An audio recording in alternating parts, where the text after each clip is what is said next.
வணக்கம் நண்பர்களே. நேற்று கல்யாண நாளுக்கு டின்னருக்கு வெளியே போய் சாப்பிட்டு வந்தாச்சு. இந்த ஹோட்டலுக்கு தான் போனோம், அண்ணா நகருக்கு. ஸோ அவங்க வந்து நான் வெஜிடேரியன் சாப்பிடுவாங்க. ஸோ நான் வெஜிடேரியன் ஹோட்டலுக்கு தான் போனோம். ஸோ போயிட்டு அவங்க ஒரு நான்வெஜ் சூப் சாப்பிட்டாங்க. அதுக்கப்புறம் ஸ்டார்டர்ஸ் கொஞ்சம் நான்வெஜ் ஆர்டர் பண்ணிக்கிட்டாங்க. ஏன்னா சாப்பாடு வந்து வெஜிடேரியன் தான் ஆர்டர் பண்ணோம். ஸோ ஸ்டார்டர் வந்து நான் வெஜிடேரியன் ஆர்டர் பண்ணிக்கிட்டாங்க. வந்து ஒரு வெஜிடேரியனில் வந்து ஒரு ஃப்ரைட் ரைஸும் ஒரு ஆலு பரோட்டாவும், அதுக்கப்புறம் இதுக்கு வந்து தொட்டுக்கிறதுக்கு வந்து மலாய் கோஃப்தாவும் ஆர்டர் பண்ணிக்கிட்டோம். எனக்கு வந்து இந்த காம்பினேஷன் ரொம்ப பிடிக்கும்.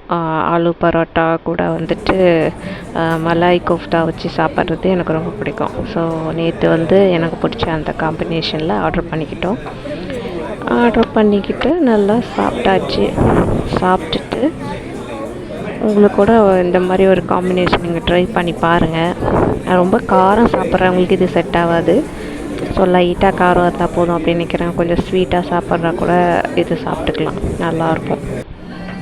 ஸோ இந்த லைட்டு வந்து பார்க்கும்போது எனக்கு இந்த பழைய படத்தில் வந்து தலைகீழாக தொங்கும் தீபம் அப்படின்னு சொல்லி ஒரு டைலாக் வரும், அதுதான் ஞாபகம் வந்துச்சு. அதனால் அந்த லைட்டை வந்து நான் எடுத்து வச்சேன்.